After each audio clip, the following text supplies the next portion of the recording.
I'm Erin, and as a therapist, I like to use narrative therapy techniques such as externalization of the problem and reauthoring, combined with cognitive behavioral methods. In this vignette, the client, Frank, and I have met for therapy on one previous occasion. Frank is 26 years old and has been dealing with social phobia for the past 10 years or so. Through exposure therapy and talk therapy with past clinicians, his condition has been controlled to the extent that he is able to hold a job and function in life effectively, though with some discomfort. Currently, Frank is experiencing a resurgence of disabling symptoms following his decision to come out to his coworkers. Together, Frank and I formulate a coping plan to help him reduce the influence of his anxiety to make it possible for him to reach his goal. Hi Frank, it's nice to see you. It's nice to see you too, Erin. So last session during our conversation, you painted a really detailed picture for me of the social phobia you're up against and how it works in your life. I was really impressed by what you told me about the ways that you've used exposure to overcome some of the social phobia and get to the point where you can go to work every day. We also discussed your current goal that social phobia is getting in the way of, which is to come out to some of your coworkers. Am I recalling all of this correctly? Yes, you are. You mentioned that you had an incident occur in your past and that the memory of it is getting in the way of your goal. Would you like to describe this event to me now? Sure. It happened about 10 years ago when I was in high school. I hadn't revealed to anyone that I was gay, but after becoming close friends with a group of people my senior year, I felt like it was time. The first person I chose to tell was Max, my best friend at the time. I was really nervous, but I found the courage to tell him because I trusted him and thought my revelation would bring us closer. Unfortunately, I was wrong. Max told a lot of people at school, and when some of my other friends found out, they basically shunned me. I remember coming to school and seeing people whispering to one another and looking at me. Some even called me horrible names. I can feel myself sweating and my heart beating faster just thinking about all the humiliation. I don't blame you. It sounds like your expectations you had of these close friends, especially Max, were crushed. It must have taken a lot of courage to share that to him, and I can imagine your disappointment and humiliation when you received hate in return.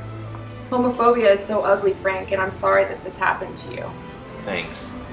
Would you like to talk about the effects of this incident on you, or should we focus on your goal? What would be most helpful to you? I've talked a lot about that incident over the years with other therapists, and now I want to take action and free myself from the memory and from the social phobia once and for all. I shouldn't have to hide my sexual orientation, especially from people that I spend so much of my time with. It sounds like you're taking a stand. Yeah, I am, damn it. All right. Well, I think our first step is to know our enemy well.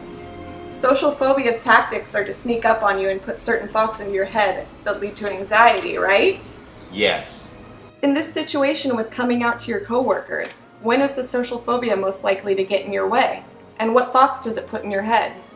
Well, there have been so many times that the night before work, I've said to myself, Frank, the next day, you're gonna come out. But then, when I'm sitting in my car in front of the office building, rehearsing what I will say, the thoughts come. The negative thoughts are, I can't do this. I should just keep it to myself. They're gonna reject me if I tell them this. And then what happens? I feel on the verge of either passing out or throwing up. My palms get really sweaty and my whole body trembles. What do you think about this reaction? It's really unreasonable. Why? Well, because the likelihood of my coworkers shunning me for coming out is very slim. They're very progressive thinkers, and there are already some openly gay and lesbian employees that are well liked and accepted there. My coworkers aren't the same kids I went to high school with in the Midwest. So you're saying that the thought that you will be rejected is irrational? Yes. Then why do you think it? Because when I'm about to go through with coming out, I become that 16-year-old again, back in that same awful situation.